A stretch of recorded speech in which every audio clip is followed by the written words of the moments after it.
നമസ്തേ. General ഡിബേറ്റിലേക്ക് എല്ലാ പ്രിയ പ്രേക്ഷകർക്കും സ്വാഗതം.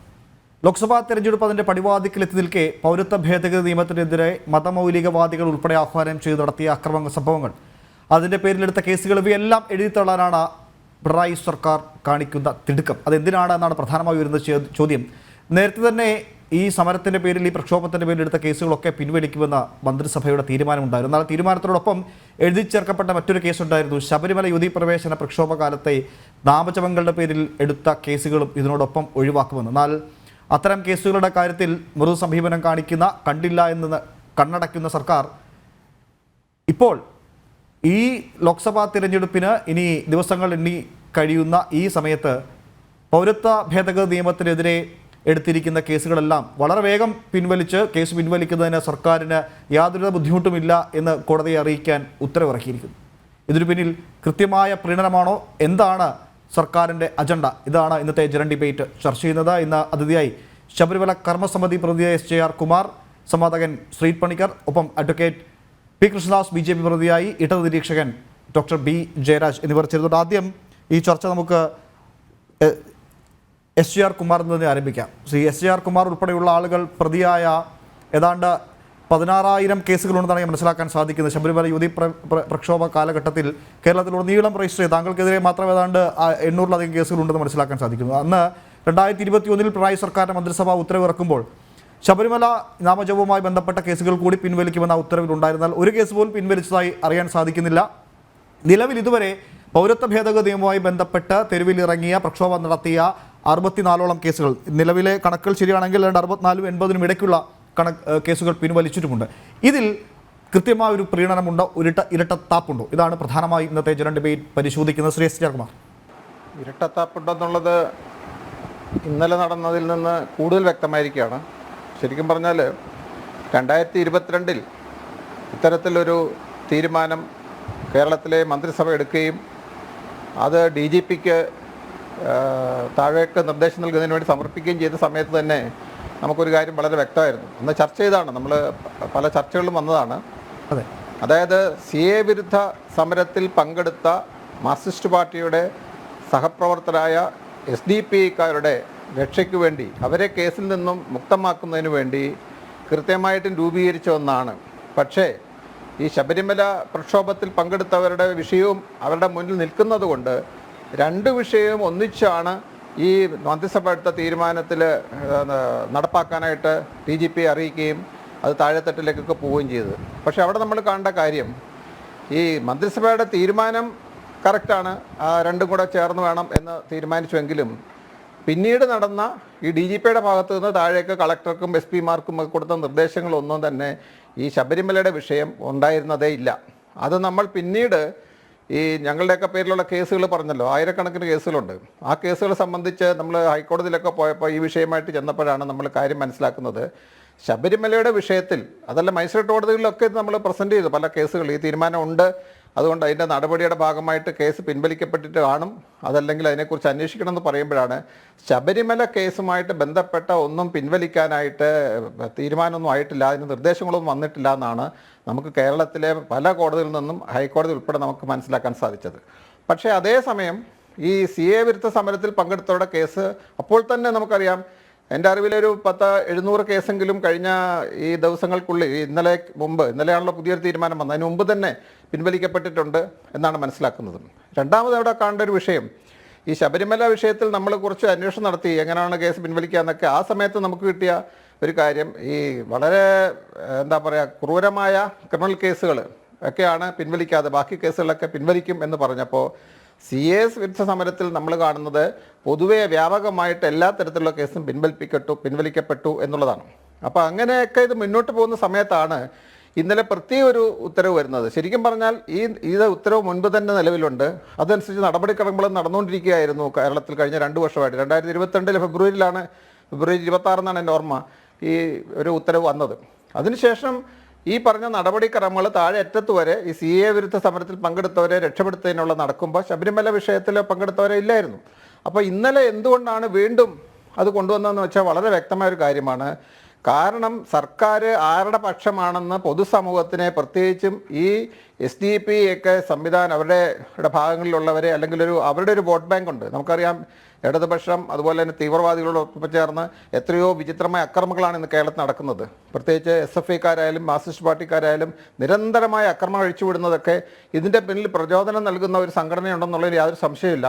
ഇവർ രണ്ടുപേരും കൂടെ ഒന്നിച്ചാണ് ഇന്ന് പ്രവർത്തിക്കുന്നതെന്ന് യാതൊരു സംശയമില്ല. അതുകൊണ്ട് അവരെ സംരക്ഷിക്കുകയും ന്യൂനപക്ഷങ്ങളെ സംരക്ഷിക്കൂ എന്നുള്ള ലേബല് കൊണ്ടുവന്നുകൊണ്ട് ഈ മുസ്ലിം വിഭാഗത്തിൽപ്പെട്ടവരായിരുന്നു കൂടുതലും ഈ സംഘടനയിൽ ഈ പ്രക്ഷോഭത്തിൽ പങ്കെടുത്തത് കൊണ്ട് അവരുടെ ഒരു വോട്ട് ബാങ്ക് എന്നുള്ളതിൽ കണ്ടുകൊണ്ട് ആണ്. അതല്ലെങ്കിൽ ഇന്നലത്തെ ഈ ഒരു നിർദ്ദേശത്തിന് പ്രത്യേകിച്ച് യാതൊരു കാരണവുമില്ല, അതിന് പ്രത്യേകിച്ച് ഒരു ഗുണവും പ്രത്യേകിച്ചില്ല. കാരണം ഇത് നടന്നുകൊണ്ടിരിക്കുന്ന കാര്യമാണ്. അപ്പോൾ പൊതുസമൂഹത്തെ അറിയിക്കുകയാണ് ഞങ്ങൾ ആരോടൊപ്പമാണ് എന്ന് പറയുകയും അതോടൊപ്പം ഞാൻ മനസ്സിലാക്കുന്നത് ഇത് ഹിന്ദു സമൂഹത്തോടെ, പ്രത്യേകിച്ച് ക്ഷേത്രവിശ്വാസികളോട്, അയ്യപ്പ ഭക്തരോടുള്ള ഒരു വെല്ലുവിളിയും കൂടിയാണ്. അതുകൊണ്ട് തീർച്ചയായിട്ടും ഹിന്ദു സമൂഹം ഈ വെല്ലുവിളി ഏറ്റെടുക്കണം. അത് ശക്തമായ രീതിയിൽ ഇതിനെ പ്രതിഷേധിക്കുകയും അതിനോടൊപ്പം നമ്മുടെ ഇലക്ഷനാണ് വരുന്നത്, അതിൽ കൃത്യമായ ചില നടപടികളിലേക്ക് നമ്മൾ കടക്കുകയും ചെയ്യണമെന്നാണ് എനിക്കിപ്പോൾ പറയാനുള്ളത്. യെസ്, അഡ്വക്കേറ്റ് പി കൃഷ്ണദാസ്, ഇതിനൊക്കെ പിന്നൊരു രാഷ്ട്രീയമുണ്ട്. ഇപ്പോൾ CPM അല്ലെങ്കിൽ സംസ്ഥാന സർക്കാർ ഈ നിലപാട് സ്വീകരിച്ചു പിന്നിലും ഒരു രാഷ്ട്രീയമുണ്ട്. കൃത്യമായി നേരത്തെ SR കുമാർ ചൂണ്ടിക്കാട്ടിയ പോലെ എന്തുകൊണ്ട് ഈ തിരഞ്ഞെടുപ്പിൻ്റെ പടിവാതിക്കൽ നിൽക്കുമ്പോൾ ഇത്തരമൊരു തീരുമാനത്തിലേക്ക് പോകുന്നു? സ്വാഭാവികമായും നടന്നുകൊണ്ടിരിക്കുന്നത് 2022 ഉത്തരവാണെന്നാണ് ഞാൻ മനസ്സിലാക്കുന്നത്. അങ്ങനെ ഒരു ഉത്തരവ് നിലനിൽക്കെ അതിൻ്റെ നടപടിക്രമങ്ങൾ നടന്നു വരിക, അതിൻ്റെ 84 കേസുകൾ പിൻവലിച്ചു എന്ന് സംസ്ഥാന സർക്കാർ തന്നെ സാക്ഷ്യം പറയുമ്പോൾ അത് ഒരു കേസ് മാത്രമേ ഇനി അന്വേഷണത്തിലുള്ളൂ, ബാക്കിയെല്ലാം വേണമെങ്കിൽ പിൻവലിക്കാമെന്ന് സർക്കാർ തന്നെ കോടതിയിൽ പലവട്ടം സമ്മതിക്കുമ്പോൾ ഇപ്പോൾ എന്തിനായിരുന്നു ഈ ഒരു ഉത്തരവ്? എന്താണ് BJPക്ക് ആ വിഷയത്തിലുള്ള നിലപാട്? ശബരിമല പ്രക്ഷോഭ സമയത്ത് ജനാധിപത്യപരമായി സമരം ചെയ്തിട്ടുള്ള സാധാരണക്കാരായിട്ടുള്ള ആളുകളെയാണ് നിരവധി ആളുകളെ കേരളത്തിൽ അങ്ങോളം ഇങ്ങോളം റോഡ് ഉപരോധിച്ചത് മുതൽ ശബരിമലയിൽ നടന്നിട്ടുള്ള പ്രക്ഷോഭങ്ങളടക്കം വലിയ തരത്തിൽ കേസുകൾ ചുമത്തിക്കൊണ്ട് ആ ഓരോ കേസുകളിലും 100, 200, 300 ആളുകളെ പ്രതി ചേർത്തുകൊണ്ട് ഏതൊരാളെയും ഏത് സമയത്തും പ്രതിപട്ടികയിൽപ്പെടുത്താവുന്ന തരത്തിൽ വലിയ അക്രമത്തിന്റെ ഭാഗമായിട്ടാണ്, ഗൂഢാലോചനയുടെ ഭാഗമായിട്ടാണ് ഈ തരത്തിൽ കേസുകൾ രജിസ്റ്റർ ചെയ്യാനും അതുമായി നടപടികൾ സ്വീകരിക്കാനുമുള്ള സാഹചര്യം ഉണ്ടായത്. കേരളത്തിൽ ഏതെങ്കിലും ഒരു അക്രമം നടന്നതിന്റെ പേരിലല്ല, വലിയ തരത്തിൽ ഏതെങ്കിലും അക്രമ സംഭവങ്ങളോ പ്രതിഷേധ പ്രകടനങ്ങളോ പ്രതിഷേധങ്ങളോ എല്ലാം അക്രമാസക്തമാവുകയോ ചെയ്തതിന്റെ പേരിലല്ല ഈ കേസുകൾ ഒന്നും എടുത്തിട്ടുള്ളത്. ശബരിമലയിൽ, പമ്പയിലും ശബരിമലയിലും നിലക്കലുമെല്ലാം നടന്നിട്ടുള്ള സമരങ്ങൾ പലപ്പോഴും പോലീസിന്റെ ശക്തമായിട്ടുള്ള നടപടികൾക്കും അതുപോലെ തന്നെ നിരവധി ആളുകൾ പരിക്കേൽക്കുകയും പ്രക്ഷോഭകാരികളായിട്ടുള്ള ആളുകൾ അല്ലെങ്കിൽ സമരവുമായി രംഗത്ത് വന്നിട്ടുള്ള അയ്യപ്പ ഭക്തരായിട്ടുള്ള ആളുകൾ അവർക്ക് വലിയ മർദ്ദനമേൽക്കുകയെല്ലാം ചെയ്യുന്ന സാഹചര്യം ഉണ്ടായിട്ടുണ്ട്. ആ കാലഘട്ടങ്ങളിൽ പോലും ഏതെങ്കിലും തരത്തിലുള്ള നാശനഷ്ടങ്ങൾ സൃഷ്ടിക്കുന്ന തരത്തിലുള്ള ഒരു സമരം ആ സമരവുമായി ബന്ധപ്പെട്ടുകൊണ്ടുണ്ടായില്ല. പക്ഷേ CAA പ്രക്ഷോഭവുമായി ബന്ധപ്പെട്ടുകൊണ്ട് കേരളത്തിൽ അങ്ങോളം ഇങ്ങോളം നാം കാണുന്നത് നിരവധി തരത്തിൽ ആളുകൾക്ക് നഷ്ടമുണ്ടാകുന്ന തരത്തിൽ പ്രക്ഷോഭങ്ങൾ സംഘടിപ്പിച്ചു എന്നുള്ളതാണ്. അത് പൊതുമുതൽ നഷ്ടപ്പെടുകയോ പൊതുമുതൽ നാശമോശം വരുത്തുക എന്നുള്ളതിനേക്കാൾ അപ്പുറത്ത് സാധാരണക്കാർക്ക് വലിയ തരത്തിൽ നഷ്ടങ്ങൾ ഉണ്ടാക്കുന്ന തരത്തിലുള്ള പ്രക്ഷോഭങ്ങളും പ്രതിഷേധങ്ങളുമാണ് പല സ്ഥലങ്ങളിലും സംഘടിപ്പിക്കപ്പെടുന്നത്. പക്ഷെ എങ്കിൽ പോലും അതിലെടുത്തിട്ടുള്ള കേസുകളുടെ എണ്ണം വളരെ ചുരുക്കമായിരുന്നു. നടന്നിട്ടുള്ള പ്രക്ഷോഭത്തിന്റെ തോതിനനുസരിച്ചല്ല, അല്ലെങ്കിൽ പ്രതിഷേധങ്ങളുടെ കണക്കിനനുസരിച്ചല്ല, പ്രതിഷേധങ്ങളുടെ ദിവസത്തിനോ സമയത്തിനോ അനുസരിച്ചല്ല കേസുകൾ രജിസ്റ്റർ ചെയ്യുന്ന സാഹചര്യം ഉണ്ടായത്. പലതും ഒരു വഴിപാടായി തൽക്കാലത്തേക്ക് കേസ് എടുത്തില്ല എങ്കിൽ, FIR ഇട്ടില്ല എങ്കിൽ അത് തങ്ങൾക്ക് പ്രശ്നമാകും എന്ന് തോന്നുന്ന സമയത്താണ് പോലീസ് ഉദ്യോഗസ്ഥന്മാർ അത് കേസെടുക്കാനോ FIR ഇടാനോ ആയിട്ടുള്ള സാഹചര്യം ഉണ്ടായത്. അതിന്റെ ഒരു പ്രധാനപ്പെട്ട രാഷ്ട്രീയം ആ സമയം മുതൽ CAA പ്രക്ഷോഭത്തെ ഈ സർക്കാർ പിന്തുണച്ചിരുന്നു എന്നുള്ളതാണ്. അത് പ്രക്ഷോഭത്തെ പിന്തുണയ്ക്കുക മാത്രമല്ല, കേന്ദ്ര ഗവൺമെന്റ് കൊണ്ടുവന്നിട്ടുള്ള CAA-യുമായി ബന്ധപ്പെട്ടുകൊണ്ടുള്ള ഉത്തരവുകളെ എല്ലാം തന്നെ തങ്ങൾ എതിർക്കുന്നു എന്നുള്ള നിലപാട് സ്വീകരിച്ചുകൊണ്ട് സർക്കാരും പ്രതിപക്ഷവും, കേരളത്തിലെ UDF-ഉം LDF-ഉം ഒരുമിച്ച് നിന്നുകൊണ്ട് ഒരു നിലപാട് സ്വീകരിക്കുകയും നിയമസഭയ്ക്കകത്തും പുറത്തും പോലും അതേ നിലപാടുകൾ മന്ത്രിമാർ ആവർത്തിക്കുകയും അതിനനുസരിച്ചുള്ള നിലപാടുകൾ സർക്കാരിന്റെ ഭാഗത്തുനിന്നുണ്ടാകുകയും ചെയ്തിട്ടുള്ള ഒരു പ്രക്ഷോഭമായിരുന്നു അത്.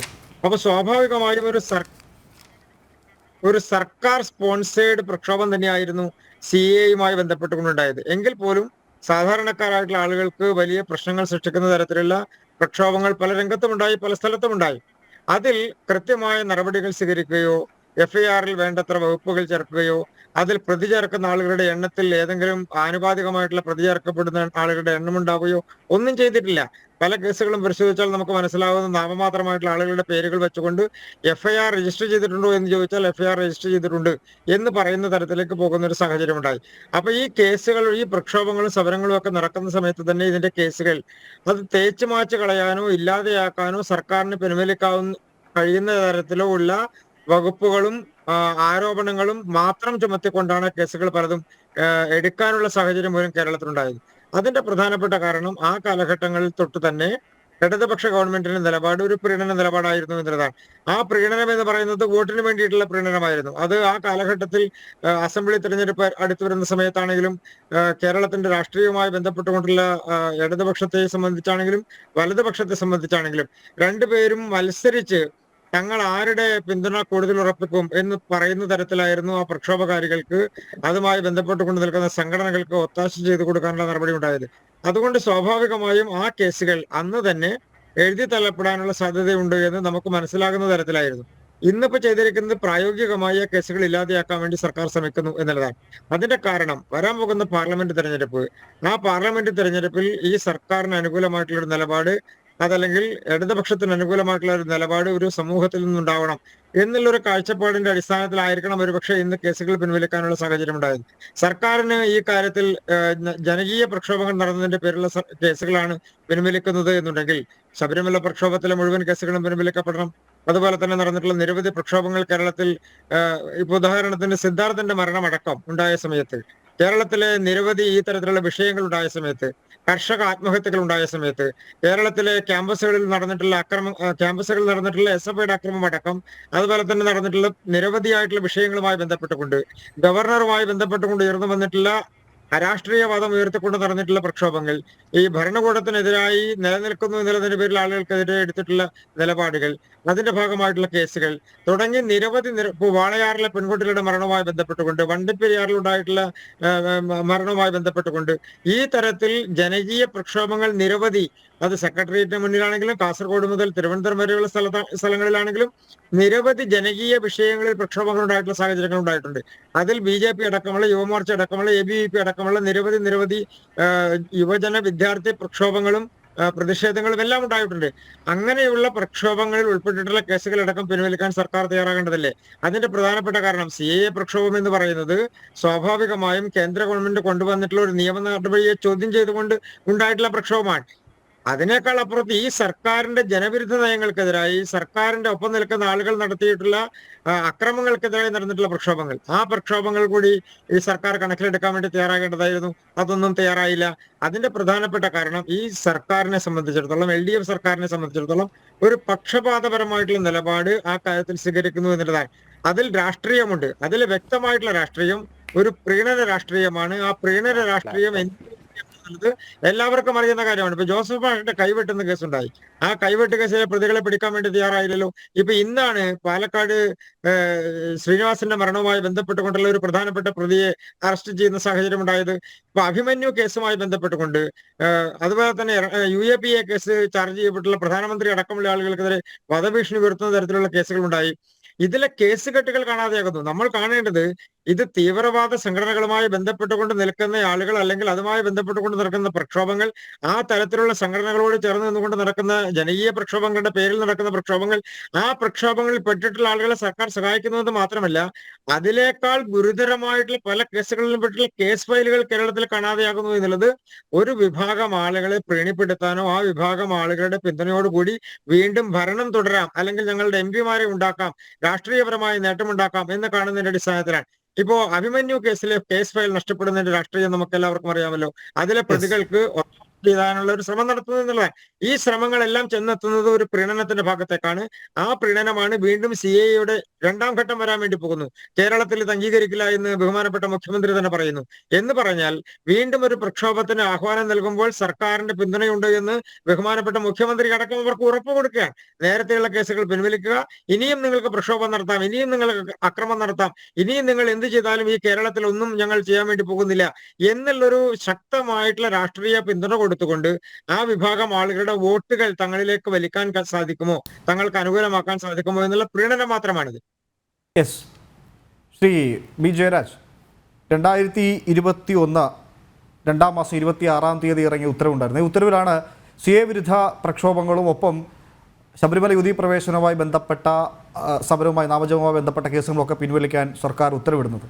അതിൻ്റെ നടപടിക്രമങ്ങൾ ഏതാണ്ട് നടന്നു വരികയാണ്. 84ഓളം കേസുകൾ CA വിരുദ്ധ സമരത്തിൽ പങ്കെടുത്തതിന് പേരിലുള്ള കേസിൽ പിൻവലിക്കുകയും ചെയ്തു. ശബരിമല കേസുമായി ബന്ധപ്പെട്ട ഒരു കേസ് പോലും പിൻവലിച്ചില്ല. അവിടെ നിൽക്കട്ടെ, ഇങ്ങനെ ഒരു സർക്കാർ ഉത്തരവ് നിലനിൽക്കെ ഈ ഉത്തരവ് വളരെ വേഗത്തിലാക്കണം എന്ന് പറഞ്ഞ് അതിൽ ആ ഉത്തരവിൻ്റെ നമ്പർ സഹിതം കോട്ട് ചെയ്തുകൊണ്ടാണ് പുതിയ ഉത്തരവ് ഇറങ്ങിയത്. എന്നാൽ അതിൽ ശബരിമല കേസുമായി ബന്ധപ്പെട്ട വിഷയങ്ങൾ ഒഴിവാക്കിക്കൊണ്ട് CA വിരുദ്ധ പ്രക്ഷോഭവുമായി ബന്ധപ്പെട്ട കേസുകൾ പിൻവലിക്കണം, അത് ദ്രുതഗതിയിലാക്കണം എന്നാവശ്യപ്പെട്ടുകൊണ്ട് സർക്കാർ ഇപ്പോൾ ഈ ഉത്തരവിറക്കിയതിന് പിന്നിലെ അജണ്ട എന്താണ്?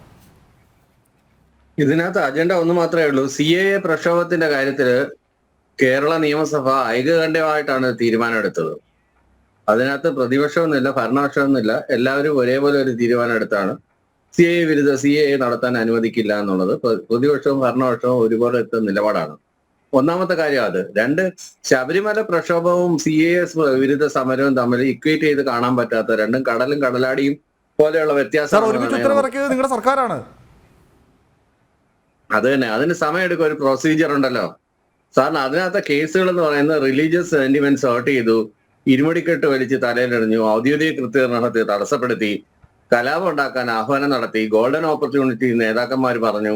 ഇങ്ങനെ ഒരുപാട് ഇഷ്യൂസ് അതുമായിട്ട് ബന്ധപ്പെട്ടിട്ടുണ്ടായിട്ട് ഈ പാവപ്പെട്ട സ്ത്രീകൾ റോഡ് സൈഡിലിരുന്ന് നാമജപ ഘോഷയാത്ര ചെയ്തതിന്റെ പേരിൽ എത്ര സ്ത്രീകളുടെ പേരിലാണ് കേസെടുത്തിട്ടുള്ളതെന്നുള്ള കാര്യം അന്വേഷിച്ചു കഴിഞ്ഞാൽ കൃത്യമായിട്ടും അക്കമിട്ട് തന്നെ അതിനകത്ത് പറയാം സാർ. ഏതെങ്കിലും ഒരു കേസിന്റെ വിചാരണ സമയത്ത് അവധി ദിവസം സാർ റാന്നി കോടതിയിൽ ഒന്ന് വന്നാൽ മതി, കാണാം 80-60 വയസ്സുള്ള അമ്മമാരൊക്കെ അങ്ങനെ ക്യൂ നിൽക്കുന്നത് കോടതിയിൽ ഒന്ന് ഹാജരാവാൻ.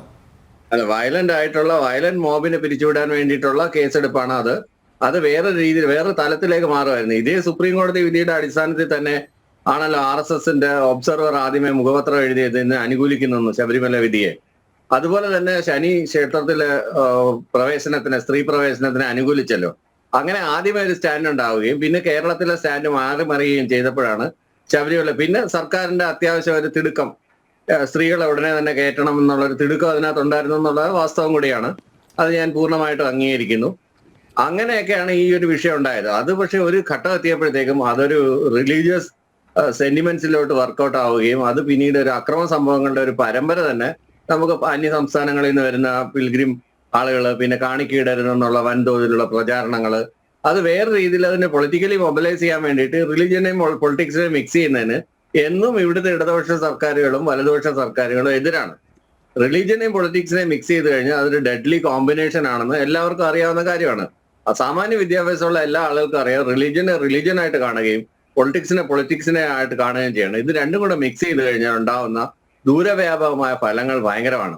അതുപോലെ തന്നെ ഈ CAA പ്രക്ഷോഭമായിട്ട് ബന്ധപ്പെട്ട് പന്തംകൊളുത്തി പ്രകടനം നടന്നു. ട്രാഫിക് ബ്ലോക്ക് ഉണ്ടാവാത്ത രീതിയിലാണ് പരമാവധി സ്ഥലങ്ങളിൽ നടന്നത്. ചില സ്ഥലങ്ങളിൽ റോഡ് നടന്ന് അതിനൊക്കെ എടുക്കുന്നുണ്ട്. അല്ലാതെ അക്രമമൊന്നും അഴിച്ചുവിട്ടില്ല ആരെയും. അഡ്വക്കേറ്റ് PK കൃഷ്ണദാസ് തന്നെ എനിക്ക് മുമ്പേ പറഞ്ഞല്ലോ, അങ്ങനെ ഒരു അക്രമം ഉണ്ടായില്ല, ബുദ്ധിമുട്ടുണ്ടായില്ല. ചില ആളുകൾക്ക്, ചില കച്ചവടക്കാർക്കൊക്കെ ബുദ്ധിമുട്ടുണ്ടായെന്ന് പറഞ്ഞാൽ പ്രൊസഷൻ പോകുന്ന സമയത്ത് ഉണ്ടാവുന്ന ഒരു ഇതേ ഉള്ളൂ. അതിപ്പോ കേരളത്തിൽ 365 ദിവസം ഒന്നീ പള്ളി പെരുന്നാള് അല്ലെങ്കിൽ ഉത്സവങ്ങള് ഇതൊക്കെ ആയിട്ട് ഒരുപാട് ഇതുപോലെ സംസ്ഥാന സമ്മേളനങ്ങള് ഇതുമായിട്ട് ബന്ധപ്പെട്ട് ഡെയിലി പ്രകടനങ്ങളും പ്രൊസഷൻസും ഉണ്ടായതുകൊണ്ട് കേരള ജനത അതിനകത്ത് സെൻസിറ്റൈസ്ഡ് ആണ്. അത്തരത്തിലുള്ള മൂവ്മെന്റ്സിനകത്ത് സെൻസിറ്റൈസ്ഡ് ആണ്. അല്ലാതെ വ്യാപകമായ അക്രമം അല്ലെങ്കിൽ ഈ പറഞ്ഞ കണക്കൊരു നുഴഞ്ഞു കയറി തീവ്രവാദികൾ നുഴഞ്ഞു കയറി എന്തെങ്കിലും പ്രശ്നം ഉണ്ടാക്കുമെന്ന് ആ സമരങ്ങൾ ചെയ്തിട്ടില്ല. അതുകൊണ്ടാണ് ഞാൻ പറഞ്ഞത് ശബരിമല പ്രക്ഷോഭവും ഇതും തമ്മിൽ ഇക്വേറ്റ് ചെയ്ത്. ശബരിമല പ്രക്ഷോഭ സമയത്ത് എവിടെയാണ് സാർ ഇത്തരത്തിൽ പബ്ലിക്കിന് അല്ലെങ്കിൽ പൊതുമുതൽ നശിപ്പിച്ചുകൊണ്ട് അക്രമശക്തമായ സമരം എവിടെയാണ് ഉണ്ടായത്? ഉദാഹരണം പറഞ്ഞാൽ വളരെ വേഗം തടസ്സപ്പെടുത്തി, ഇരുമുടി കെട്ട് പിടിച്ചു വലിച്ച് താഴെ എറിഞ്ഞു, മുണ്ട് വലിച്ചഴിച്ചു, ആളുകളെ ആക്രമിച്ചു, പോലീസുകാരെ ആക്രമിച്ചു, വൻതോതിൽ കല്ലേറ് നടന്നു. ആ പഴയ വീഡിയോ ഫുട്ടേജ് ഒക്കെ എടുത്ത് നോക്കിയാൽ വൻതോതിലാണ് ഈ ഭക്തരുടെ നേരെ ഉണ്ടായ കല്ലേറെന്ന് പറയുന്നത്. വൻതോതിലാണ്. ഇരുവശങ്ങളിൽ എവിടെയാണ് സാർ ഭക്തർ കല്ലേറുണ്ടായി മരിച്ചത്? ഒരു ഭക്തനാണ് പന്തളത്ത്, ഓർമ്മയുണ്ടാവും. അതിൽ പ്രതികൾ CPM-ന്റെ ലോക്കൽ കമ്മിറ്റി ആളുകളൊക്കെ ആയിരുന്നു അതിലെ പ്രതികളായി വന്നത്. കല്ലെറിഞ്ഞത് CPM-കാരായിരുന്നു. അതുകൊണ്ട് ആ ഡെഡ്ലി കോമ്പിനേഷനെ ഇഗ്നേറ്റ് ചെയ്യാൻ ശ്രമിക്കുന്നത് കേരളത്തിൽ ആരാണെങ്കിലും മതേതര സ്വഭാവമുള്ള കേരളത്തിലെ മുന്നണികൾ അതിനെ എതിർക്കുക തന്നെ ചെയ്യും. CAA സമരത്തിൽ പങ്കെടുത്തത് മുസ്ലിങ്ങൾ മാത്രമാണോ? CAA സമരത്തിൽ പങ്കെടുത്തത് കേരളത്തിലെ മതേതര വിശ്വാസികൾ ഒന്നടങ്കമാണ്. കേരളത്തിലെ മതേതര വിശ്വാസികൾ എല്ലാവരും CAA എതിർക്കുന്നവരാണ്. അതിപ്പോ ഒരു പ്രത്യേക മതത്തിന്റെ പേരിൽ എയിം ചെയ്തിട്ടുള്ളതാണെങ്കിലും അതല്ല എങ്കിലും ഡിറ്റൻഷൻ ക്യാമ്പുകൾ ഉണ്ടാക്കുന്ന വിഷയങ്ങളാണെങ്കിൽ ഇത് നീണ്ടു എവിടം വരെ എത്തുമെന്നും രാജ്യത്തിന്റെ ഭാവി ഏതെല്ലാം രീതിയിൽ അപകടത്തിലാവുമെന്നും വളരെ മുമ്പേ തന്നെ തിരിച്ചറിയുന്നവരാണ് കേരളത്തിലുള്ള സാമാന്യ വിദ്യാഭ്യാസമുള്ള ജനം. അതുകൊണ്ടാണ് ജനം തെരുവിലിറങ്ങിയത്, അതിനെതിരെ പ്രക്ഷോഭങ്ങൾ നയിച്ചത്. ആ പ്രക്ഷോഭം നയിച്ചതിന്റെ പേരിൽ ഒരു സ്ഥലത്തും, അതാണ് ഞാൻ പറഞ്ഞത്, കേരള നിയമസഭയിൽ എല്ലാ കാര്യങ്ങൾക്കും എതിർക്കുന്ന ഒരു പ്രതിപക്ഷമാണല്ലോ, യുനാനിമസ് ആയിട്ടാണ് ആ പ്രമേയം പാസ്സാക്കിയത്. അതും കൂടെ നമ്മൾ മനസ്സിലാക്കണം. അങ്ങനെ ഒരു സാധനത്തിന്റെ പേരിൽ നടന്ന സമാധാനപരമായ പ്രക്ഷോഭത്തിലുള്ള കേസുകൾ നീക്കം ചെയ്യുന്നതും ഒരു വയലന്റ് മോബ് നടത്തിയിട്ടുള്ള ആക്രമണങ്ങൾ അതിനെ എഴുതിത്തള്ളുന്നത് തമ്മിൽ ഒരുപാട് പ്രശ്നമുണ്ട്. മറ്റേത് ക്രിമിനൽ ഒഫൻസ് ആണ്. ആ ക്രിമിനൽ ഒഫൻസിന് അതിൻ്റെതായ പ്രൊസീജിയർ ഉണ്ട്. അതിന് കാലതാമസം എടുക്കും. ആ കാലതാമസമാണ് സ്വാഭാവികമായ കാലതാമസമാണ്. ഇത് അങ്ങനെയല്ല. ഒരു പ്രൊസഷൻ നടത്തിയിട്ട് ഇപ്പൊ നമ്മൾ സാധാരണ ഒരു സ്ഥലത്ത് ഇത് ചെയ്യുന്നത് റെയിൽവേ ഭൂമിയിൽ കയറി നമ്മൾ സമരം ചെയ്യുന്നത് തമ്മിൽ വ്യത്യാസമാണ്. ഇപ്പൊ ട്രെയിൽ ഗതാഗതം തടസ്സപ്പെടുത്തുകയാണെങ്കിൽ അതിന്റെ കേസ് റെയിൽവേ കോടതികളിൽ പോയി വാദിക്കേണ്ടി വരും. അത് ഒരുപാട് സമയമെടുക്കും ആ കേസിൽ നിന്നൊക്കെ ഊരി വരാൻ. സമരങ്ങളിൽ പങ്കെടുത്തിട്ടുള്ളവരാണ് PK കൃഷ്ണദാസും അതുപോലെ തന്നെ എനിക്ക് ശേഷം സംസാരിക്കാൻ ഇരുന്ന എല്ലാ ആളുകളും, കുമാർ സാറൊക്കെ സമരങ്ങളിൽ പങ്കെടുത്തിട്ടുണ്ട്. അവർക്കെല്ലാം അതിനെക്കുറിച്ച് നല്ല വ്യക്തമായ ധാരണയുള്ളതാണ്. അപ്പോൾ അങ്ങനെയുള്ള സാഹചര്യങ്ങളും സന്ദർഭങ്ങളും എവിടെ വെച്ചിട്ടാണ് ഈ ഉണ്ടാവുന്നത്, ഇതിന്റെ പ്ലേസ് ഓഫ് വർഷിപ്പിന്റെ സ്ഥലത്താണോ പ്രശ്നം ഉണ്ടാവുന്നത്, അതിന്റെ ആ ചുറ്റുവട്ടമൊക്കെ ആളുകൾ പരിശോധിച്ചതിന് ശേഷമാണ് കേസ് ചാർജ് ചെയ്യുന്നത്. FIR ഇടുമ്പോൾ അങ്ങനെയാണ് FIR ഇടുന്നത്. ഇതിനെ ഒരുപോലെ FIR ഇട്ടിരുന്നെങ്കിൽ ഒരുപോലെ FIR ഇടേണ്ടുന്ന ഒരു സാഹചര്യം ഇല്ലായിരുന്നു എന്ന് വേണമെങ്കിൽ പറയാം. അതുകൊണ്ടാണ് ഇതിനകത്ത് അഥവാ കുറച്ച് ആളുകൾ പെട്ടുപോയിട്ടുണ്ടെങ്കിൽ ആ പെട്ടുപോയിട്ടുള്ള ആളുകളെ വളരെ പെട്ടെന്ന് തന്നെ ഒഴിവാക്കാനായിട്ടുള്ള ഒരു ശ്രമം തന്നെയാണ്. അതുകൊണ്ടാണ് നേരത്തെ പ്രഖ്യാപനം ഉണ്ടായത്, 2022 പ്രഖ്യാപനം ഉണ്ടായത്, ഈ കേസിലുള്ള ആളുകളെല്ലാം ഒഴിവാക്കുന്നു. പക്ഷെ അതിനൊരു പ്രൊസീജിയർ ഉണ്ട്.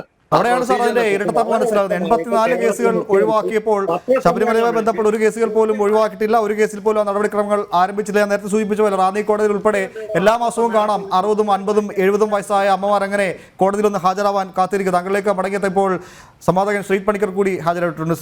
ശ്രീ പണിക്കർ, ഇടത് നിരീക്ഷകൻ പറഞ്ഞു വെച്ചത് ശബരിമല പ്രക്ഷോഭകാലത്തെ കേസും ഒപ്പം CA വിരുദ്ധ സമരം ഒരേ തുലാസിൽ കെട്ടാൻ സാധിക്കില്ല. CA വിരുദ്ധ പ്രക്ഷോഭം തീർത്തും സമാധാനപരമായി ആർക്കും ഒരു ബുദ്ധിമുട്ടുണ്ടാകാതെ തൂവെള്ള കൊടി ഉയർത്തി നടത്തിയ സമരമാണെന്നാൽ ശബരിമല കാലത്തെ പ്രക്ഷോഭം അങ്ങനെ ആയിരുന്നില്ല. ക്രിമിനൽ സ്വഭാവം ഉണ്ടായിരുന്ന കേസുകളാണ് സമരമായിരുന്നത്. അതുകൊണ്ട് അതിനെ ഈ തുലാസിൽ ഒരുമിച്ച് കെട്ടാൻ കഴിയില്ലെന്ന് താങ്കൾ എങ്ങനെ നിരീക്ഷിക്കുന്നതിനെ? അല്ല, ഇവിടെ ഇടതുപക്ഷ നിരീക്ഷകനായ ശ്രീ ജയരാജ് പറഞ്ഞത് ശബരിമല വിഷയത്തിൽ വളരെ ക്രിമിനൽ സ്വഭാവമുള്ള രീതിയിലുള്ള പ്രക്ഷോഭമുണ്ടായി എന്നാണ്. അതിന് ഏതാനും ഉദാഹരണങ്ങൾ കൂടി അദ്ദേഹം പറഞ്ഞു. അദ്ദേഹം മുണ്ട് പിടിച്ചു വലിച്ചു കളഞ്ഞു എന്ന് പറഞ്ഞു. അത് ഏത് സംഭവമാണ് എന്ന് എനിക്കറിയില്ല. അതേപോലെ തന്നെ അദ്ദേഹം തലയ്ക്ക് അടിക്കാൻ ശ്രമിച്ചു എന്നോ എന്താ അദ്ദേഹം പറഞ്ഞത്? അദ്ദേഹം ഒന്ന് വ്യക്തമാക്കണം. പിന്നെന്താണ് ആക്രമിക്കുന്ന സ്വഭാവം ചോദിച്ച സമയത്ത് താങ്കൾ കല്ലെറിഞ്ഞത് ഓർമ്മയുള്ളത് ചന്ദ്രനുണ്ണിത്താന് നേരെയാണ് സാർ. അത് പന്തളത്തായിരുന്നു. ശബരിമല പ്രക്ഷോഭവുമായി ബന്ധപ്പെട്ട് തെരുവിലിറങ്ങിയ ഭക്തന് നേരെ കല്ലെറിഞ്ഞത് CPM പ്രവർത്തകരാണ് അതിൽ പ്രതികൾ. കല്ലെറിഞ്ഞത് അവിടെയാണ്.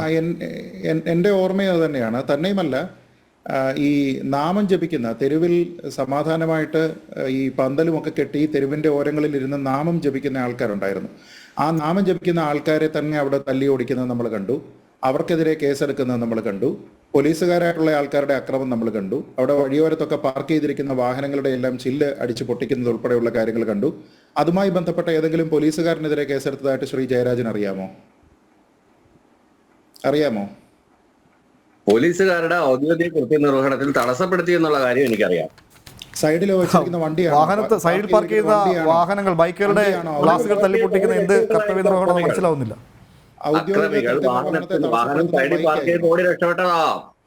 അല്ല, അപ്പൊ ബൈക്കാണ് നശിപ്പിക്കുന്നത്? എങ്ങനെയാണോ? വാഹനം സൈഡിൽ പാർക്ക് ചെയ്തിട്ട് ഒരാൾ ഓടി രക്ഷപ്പെട്ട് കഴിഞ്ഞാൽ ശരിയെങ്കിൽ വാഹനം ഒരു സെക്കൻഡ്, IPC ഏത് ചട്ടത്തിലാണ്? അല്ല, താങ്കൾ ഒരു നിമിഷം കേൾക്കൂ. അല്ലല്ല, മോബ് പോയല്ലോ. ഒരു സെക്കൻഡ്. താങ്കൾ ഇവിടെ പറയുന്നതെല്ലാം പരസ്പര വൈരുദ്ധ്യമുള്ള കാര്യങ്ങളാണ്. താങ്കൾ ആദ്യം പറഞ്ഞത് ബൈക്ക് എവിടെ പാർക്ക് ചെയ്തതിന് ശേഷം ഓടി രക്ഷപ്പെട്ട ആൾ പിന്നെ മോബ് ഇല്ലല്ലോ, അവർ ഓടി രക്ഷപ്പെട്ട് കഴിഞ്ഞു. അപ്പോൾ അങ്ങനെ ആരെങ്കിലും ഓടി രക്ഷപ്പെട്ട് കഴിഞ്ഞാൽ പിന്നെ അവരുടെ പാർക്ക് ചെയ്തിരിക്കുന്ന വാഹനങ്ങൾ നശിപ്പിക്കാം എന്നുള്ളത് IPCയിലെ ഏത് സെക്ഷൻ അനുസരിച്ചിട്ടാണ് ശ്രീ ജയരാജ് മനസ്സിലാക്കിയിരിക്കുന്നത്? അത് നമ്മുടെ നാട്ടിലുള്ള ഒരാളിൻ്റെ സ്വകാര്യമായിട്ടുള്ള വസ്തു നശിപ്പിക്കുക എന്നുള്ളതാണ്. അപ്പോൾ താങ്കൾക്ക് തന്നെ അറിയാം, വളരെ കൃത്യമായിട്ട് അറിയാം, ഇവിടെ ശബരിമല പ്രക്ഷോഭവുമായി ബന്ധപ്പെട്ട് ഈ രീതിയിലുള്ള വലിയ പ്രശ്നങ്ങളൊന്നും തന്നെ ഉണ്ടായിട്ടില്ല. കേരളത്തിൽ തന്നെ ഉണ്ടായിട്ടുള്ള ഒരുപക്ഷെ ഏറ്റവും സമാധാനപരമായിട്ടുള്ള പ്രതിഷേധങ്ങളിൽ ഒന്നായിരുന്നു. പക്ഷേ ഒരു വളരെ വലിയ രീതിയിലുള്ള ഒരു മത്സര ബുദ്ധിയോടെ വളരെ വലിയ രീതിയിലുള്ള ഒരു മേധാവിത്വം കാണിക്കുക എന്നുള്ള രീതിയോട് കൂടിയിട്ടാണ് ആ പ്രക്ഷോഭത്തിൽ പങ്കെടുത്ത ആൾക്കാർക്കെതിരെ കേസെടുത്തത്. ഈ കേസെടുത്തിരിക്കുന്ന ആരാണ് നമുക്കറിയാം. ഈ കേസെടുത്തിരിക്കുന്ന ആൾക്കാർ അവരുടെ ആൾക്കാരുമായിട്ടൊക്കെ ബന്ധപ്പെട്ട് മറ്റുള്ള പല സമരങ്ങളും നടന്നിട്ടുണ്ട്. ആ സമരങ്ങളിൽ എങ്ങനെയാണ് ഏർപ്പെട്ടിട്ടുള്ളത് എന്ന് നമുക്കറിയാം. ഈ ഭരിക്കുന്ന പാർട്ടിയുടെ തന്നെ വിദ്യാർത്ഥി പ്രസ്ഥാനങ്ങളിൽ തന്നെ വർക്ക് ചെയ്യുന്ന നിരവധി ആൾക്കാർ, ഇപ്പോൾ അതിൻ്റെ ഏറ്റവും തലപ്പത്തിരിക്കുന്ന ആൾക്കാർക്കൊക്കെ തന്നെ എതിരെ കേസുകൾ എന്തൊക്കെയാണുള്ളതെന്നറിയാം. പിടികിട്ടാപ്പുള്ളി എന്ന രീതിയിലത്തേക്ക് ലുക്കൌട്ട് നോട്ടീസ് ഇറക്കിയിരിക്കുന്ന ആൾക്കാരെ പറ്റി നമുക്കറിയാം. അപ്പോൾ അവരെ ഒന്നും തന്നെ പിടിക്കുന്നതിന് വേണ്ടിയിട്ടുള്ള യാതൊരു വിധത്തിലുള്ള ഇത്തരത്തിലുള്ള താല്പര്യമൊന്നും തന്നെ ഈ പോലീസിൻ്റെ ഭാഗത്തു നിന്നോ സർക്കാരിൻ്റെ ഭാഗത്തു നിന്നോ നമ്മൾ കാണുന്നില്ല. ഇവിടുത്തെ ഒരു പ്രധാനപ്പെട്ട കാര്യം, എല്ലാ വിഷയത്തിലും പ്രീണനം എന്നുള്ള ഒരു സമീപനം മാത്രമാണ് സംസ്ഥാന സർക്കാരിൻ്റെ ഭാഗത്തു നിന്നുള്ളത് എന്നുള്ളത് ദൗർഭാഗ്യകരമായിട്ടുള്ള ഒരു അവസ്ഥയാണ്. ഇപ്പോൾ നമ്മൾ നോക്കിക്കഴിഞ്ഞാൽ പൗരത്വ ഭേദഗതി നിയമവുമായി ബന്ധപ്പെട്ട് കേന്ദ്ര സർക്കാർ ഒരു നിയമം കൊണ്ടുവരുന്നു. ആ നിയമത്തിനോട് പ്രതിഷേധിക്കാനുള്ള അവകാശം ആൾക്കാർക്കുണ്ടോ? സ്വാഭാവികമായിട്ടുമുണ്ട്. സമാധാനപരമായി പ്രതിഷേധിക്കാനുള്ള അവകാശം എല്ലാ ആൾക്കാർക്കുമുണ്ട്. സമാധാനപരമായി പ്രതിഷേധിക്കുന്നതിൻ്റെ പേരിൽ ആർക്കെതിരെയും കേസെടുക്കേണ്ടെന്ന ആവശ്യമില്ല. കാരണം കോടതി തന്നെ, സുപ്രീം കോടതി തന്നെ നിരവധി തവണ ആവർത്തിച്ച് പറഞ്ഞിട്ടുണ്ട്, സമാധാനപരമായിട്ട് പ്രതിഷേധം നടത്തുക എന്ന് പറയുന്നത് ഒരാളിൻ്റെ മൗലികമായിട്ടുള്ള അവകാശത്തിൽ തന്നെ ഉൾപ്പെടുന്ന കാര്യമാണ്.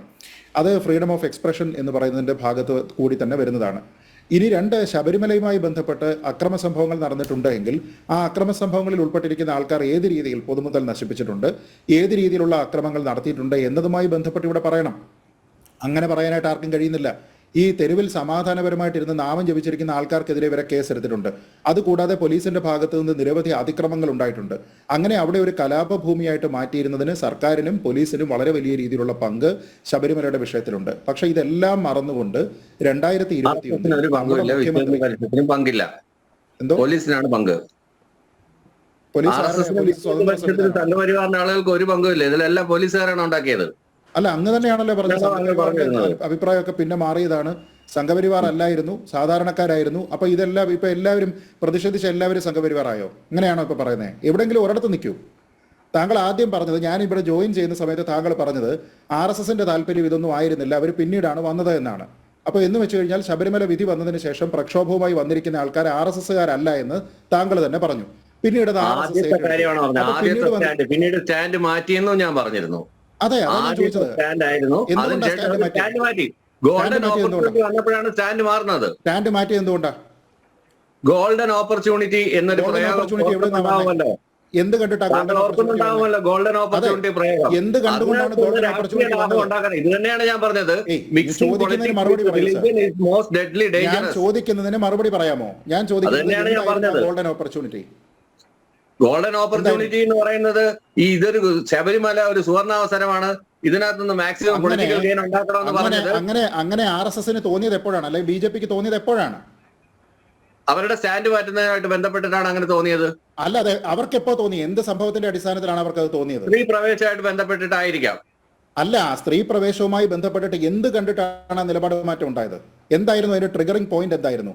അവർക്ക് നേരത്തെ ഉണ്ടായിരുന്ന കൺവെൻഷനിൽ അവരുടെ അഭിപ്രായം മാറ്റണമെങ്കിൽ അതിനുണ്ടായിരുന്ന ട്രിഗറിംഗ് പോയിന്റ് എന്തായിരുന്നു? CPM-കാർ തന്നെ ചാനൽ ചർച്ചയിൽ പറയാറുണ്ടല്ലോ.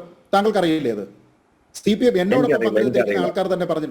എന്നോടൊപ്പം തന്നെ പങ്കെടുത്തിരിക്കുന്ന ആൾക്കാർ പറഞ്ഞത് പന്തളത്തുണ്ടായിരുന്ന ഒരു വലിയ പ്രതിഷേധം, ഏതാണ്ട് 50,000-ഓളം ആൾക്കാർ, മറ്റാരും തന്നെ പ്രത്യേകിച്ച് കോർഡിനേറ്റ് ചെയ്യാതെ വന്നിരുന്ന സ്ത്രീകളായിട്ടുള്ള ആൾക്കാർ ബഹുഭൂരിപക്ഷം വന്നുകൊണ്ട് പന്തളത്ത് നടത്തിയിരുന്ന ഒരു പ്രക്ഷോഭം. അതോടുകൂടിയിട്ടാണ് നമ്മുടെ നാട്ടിലുള്ള പല സാംസ്കാരിക സംഘടനകളും രാഷ്ട്രീയ പാർട്ടികളും അവരുടെ നിലപാട് മാറ്റി കോൺഗ്രസ്, BJP ഉൾപ്പെടെയുള്ള ആൾക്കാർ ഈ വിശ്വാസികൾക്കൊപ്പം നിൽക്കണമെന്ന് തീരുമാനിച്ചത്. എന്ന് വെച്ചാൽ ആ പ്രതിഷേധവുമായി വന്ന് തെരുവിലിറങ്ങിയിരിക്കുന്ന ആൾക്കാരും RSSകാരായിരുന്നില്ല, അവരാരും തന്നെ കോൺഗ്രസ്സുകാരായിരുന്നില്ല. നമുക്കറിയാമല്ലോ, ഇന്ന് KPCC അധ്യക്ഷനായിരിക്കുന്ന ശ്രീ K. സുധാകരൻ ഉൾപ്പെടെ ഇത്തരത്തിലുള്ള സ്ഥലങ്ങളിൽ വന്നിട്ടുണ്ട്. അദ്ദേഹം വാഹനത്തിൽ വന്ന് അവിടെ ഇറങ്ങി ഇവർക്ക് ഐക്യദാർഢ്യം പ്രഖ്യാപിച്ചുകൊണ്ട് ഇവരെ സമാധാനപരമായിട്ട് നാമം ജപിക്കുന്ന ആൾക്കാരെ തടയാനായിട്ട് പോലീസിന് അധികാരമില്ല എന്ന് പറഞ്ഞു പോയിട്ടുണ്ട്. K. സുധാകരൻ RSSകാരനായിട്ടാണോ? അല്ല. അപ്പൊ അതിനർത്ഥം ഇവിടെ സമാധാനപരമായിട്ട് ഈ ശാഖയ്ക്ക് കാവൽ നിൽക്കുന്ന ആൾക്കാരെല്ലാവരും അങ്ങനെ തന്നെയാണോ? അപ്പൊ അങ്ങനെയാണെങ്കിൽ ഞാൻ ചോദിക്കട്ടെ, ശാഖയ്ക്ക് കാവൽ നിൽക്കുന്ന ആൾക്കാരെല്ലാവരും RSSകാരാണോ? അപ്പൊ അങ്ങനെയാണെങ്കിൽ ശ്രീ M എന്ന് പറയുന്ന നേതാവുമായിട്ട് രഹസ്യ ചർച്ച നടത്തിയിരുന്നത് പിണറായി വിജയനാണ് എന്ന് പറഞ്ഞുകൊണ്ട് മറ്റുള്ള ആൾക്കാർ പറയുന്നുണ്ടല്ലോ. അപ്പൊ പിണറായി വിജയൻ RSS ആണോ? സർസംഘചാലകാണോ? ആരാണ്? അല്ല, ഞാൻ ചോദിക്കുകയാണ്. RSSകാരെ പറ്റി പറയുന്ന സമയത്ത് അല്ലല്ല, ഞാൻ ചോദിക്കുന്നത് ശ്രീ M RSSകാരനാണോ എന്നല്ല, മാറാട് വിഷയം ഉൾപ്പെടെയുള്ള കാര്യം. മാറാട് വിഷയം ആരൊക്കെ തമ്മിലായിരുന്നു? മാറാട് വിഷയം ആരൊക്കെയായിരുന്നു? ശ്രീ M-ഉം പിന്നെ CPM-ഉം തമ്മിലായിരുന്നോ? അല്ല, ചോദിക്കുന്നതിന് മറുപടി പറയൂ. താങ്കൾ തന്നെയാണ് ഈ പോയിന്റുകളൊക്കെ പറയുന്നത്. താങ്കൾ ഇതിനൊക്കെ അജ്ഞത നടിച്ചുകൊണ്ട്. ഞാൻ പറയുന്നത് അതിൽ വെച്ചുകൊണ്ട് ഇപ്പോൾ തന്നെ ആൾക്കാരെല്ലാവരും തന്നെ RSSകാരാണ്, അല്ലെങ്കിൽ RSSന് വേണ്ടിയിട്ടാണ് ഇതിന്റെ മധ്യസ്ഥ ചർച്ച നടത്തിയിട്ടുണ്ട്. അതിൽ പിണറായി വിജയൻ പങ്കെടുത്തിരിക്കുന്നതുകൊണ്ട് അദ്ദേഹം RSSകാരനാണെന്ന് അർത്ഥമുണ്ടോ?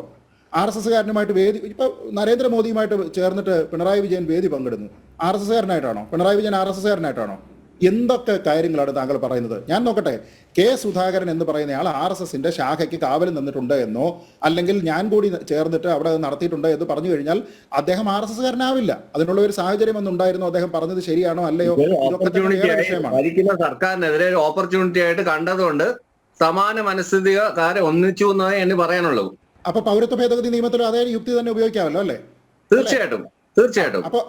അപ്പോൾ വിഷയം എന്താണെന്ന് വെച്ചാൽ അവിടെ ഈ നിയമം പാസ്സാക്കിയിരിക്കുന്നു, അല്ലെങ്കിൽ സർക്കാർ ഒരു നിയമം കൊണ്ടുവന്നിരിക്കുന്നു. അത് കേന്ദ്ര സർക്കാർ ആയിക്കോട്ടെ സംസ്ഥാന സർക്കാർ ആയിക്കോട്ടെ, സുപ്രീം കോടതിയുടെ ഭാഗത്ത് നിന്ന് ഒരു വിധി ഉണ്ടാകുന്നു, അല്ലെങ്കിൽ സ്റ്റേ കിട്ടുന്നില്ല. ഇതാണല്ലോ രണ്ട് വിഷയത്തിലും.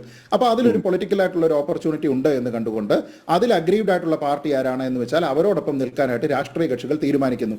ഈ തീരുമാനിക്കുന്ന എല്ലാവരും RSS ആവുമോ? ഇപ്പൊ കെ സുധാകരൻ അവിടെ വന്നു, ശബരിമല വിഷയവുമായി ബന്ധപ്പെട്ട പറഞ്ഞു, RSS ആകുമോ? തിരുവഞ്ചൂർ രാധാകൃഷ്ണനാണ് ശബരിമലയുമായി ബന്ധപ്പെട്ട ഒരു കരട് നിയമം കൊണ്ടുവന്നത്.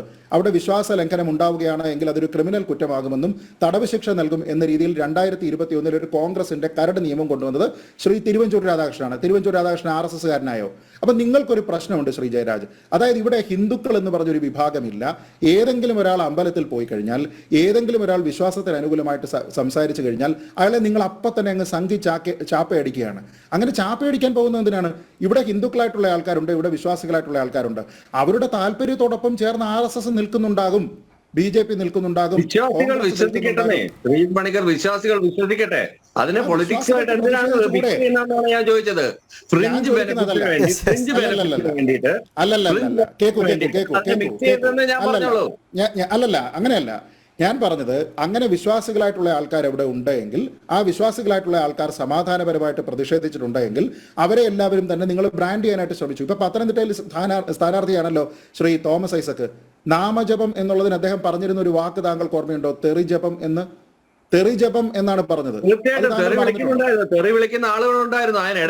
എവിടെ ഒരൊറ്റ സംഭവം ചൂണ്ടിക്കാട്ടു ശ്രീ ജയരാജ്. താങ്കൾ ഈ കല്ലെറിഞ്ഞു, മുണ്ട് വലിച്ചു പറിച്ചു എന്നൊക്കെ പറയുന്നല്ലാതെ ഒരു സംഭവം ചൂണ്ടിക്കാട്ടു. എവിടെയാണ് സംഭവിച്ചത്? ഉമേഷ്, ഒരു സെക്കൻഡ് ഉമേഷ്. ശ്രീ തോമസ് ഐസക് കണ്ടിട്ടുണ്ടാവും. ശ്രീ ജയരാജ്, താങ്കൾ ആ വീഡിയോ കണ്ടിട്ടുണ്ടോ? ഞാൻ കരുനാഗപ്പള്ളിയിൽ ഞാൻ നേരിട്ട് കേട്ടതാണ്. നിങ്ങൾ നേരിട്ട് കണ്ടത് പറയല്ലേ, അത് തെളിവില്ലല്ലോ. ഞാൻ ചോദിക്കുന്നത്, നിങ്ങൾക്ക് അത് തെളിയിക്കാൻ പറ്റുന്ന രീതിയിലുള്ള ഒരു തെളിവ് നിങ്ങൾക്ക് പുറത്തുവിടാൻ സാധിക്കുമോ? നാമജപത്തിന് പകരം അതിനൊപ്പം തെറി വിളിക്കുന്നത് നിങ്ങൾ കണ്ടിട്ടുണ്ടെങ്കിൽ പുറത്തുവിടാനായിട്ടുള്ള ഒരു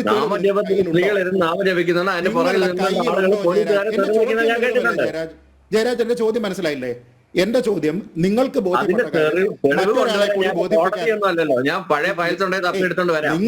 നിങ്ങളും തോമസ് ഐസക്കും കൂടി അതെ, നിങ്ങളും തോമസ് ഐസക്കും കൂടി ഒന്നിച്ചു പോയിട്ട് എവിടെയെങ്കിലും കേട്ടിട്ടുണ്ടാകും. പക്ഷെ ഞങ്ങൾ ആരും കേട്ടിട്ടില്ല. നിങ്ങൾ അത് കേട്ടിട്ടുണ്ടെങ്കിൽ നിങ്ങൾ അത് ആധികാരികമായിട്ട് പറയുന്നുണ്ടെങ്കിൽ തെളിവ് വേണമെന്നേ. അല്ലാതെ നിങ്ങളുടെ മനസ്സിൽ തോന്നുന്ന കാര്യം ഒരു ചർച്ചയിൽ ഇവിടുത്തെ പ്രശ്നം നാമജപത്തിനെ സാധാരണക്കാരായിട്ടുള്ള ഹിന്ദുക്കളുടെ, വിശ്വാസികളായിട്ടുള്ള ഹിന്ദുക്കളുടെ നാമജപത്തിനെ തെറിജപം എന്ന് അധിക്ഷേപിച്ചിരിക്കുന്ന ആൾക്കാർ ഇന്ന് പാർട്ടി ടിക്കറ്റിൽ സ്ഥാനാർത്ഥികളായിട്ട് മത്സരിക്കുന്ന ഒരു സാഹചര്യത്തിൽ ഞാൻ നിങ്ങളെ ഓർമ്മിപ്പിക്കുന്നത് 2021 പിണറായി വിജയൻ നടത്തിയിരിക്കുന്ന സ്റ്റേറ്റ്മെന്റ് ആണ്. അദ്ദേഹം പറഞ്ഞത് അത് ഇത് എന്നുള്ള വിവേചനമില്ലാതെ ശബരിമല വിഷയത്തിലാണെങ്കിലും പൗരത്വ ഭേദഗതി വിഷയത്തിലാണെങ്കിലും വളരെ സീരിയസ് ആയിട്ടുള്ള ക്രിമിനൽ ഒഫൻസസ് ഒഴികെ ബാക്കിയുള്ള കേസുകൾ ആർക്കൊക്കെ മേലെടുത്തിട്ടുണ്ടോ അതെല്ലാം തന്നെ ഒഴിവാക്കും എന്നാണ്. അതിന്റെ പേരിൽ CAA-യുമായി ബന്ധപ്പെട്ട് ഒഴിവാക്കിയിരിക്കുന്ന കേസുകളുടെ കണക്ക് ഇന്നുൾപ്പെടെ മാധ്യമങ്ങൾ പ്രസിദ്ധീകരിച്ചിട്ടുണ്ട്. ഇനിയുള്ളത് ഫാസ്റ്റ് ട്രാക്ക് ചെയ്യുമെന്ന് പറയുന്നു. ഏതാണ്ട് 84 കേസോളം ഇതുവരെ പിൻവലിച്ചിട്ടുണ്ട് ശ്രീ പണിക്കർ. സമയക്കുറവുകൊണ്ട് മാത്രം ഇടവേള അനിവാര്യമായതുകൊണ്ട് മാത്രം ഇടപെടുകയാണ്. ശേഷം താങ്കൾക്ക് തന്നെ മടങ്ങിയെത്താൻ ഒരു ചെറിയ ഇടവേള.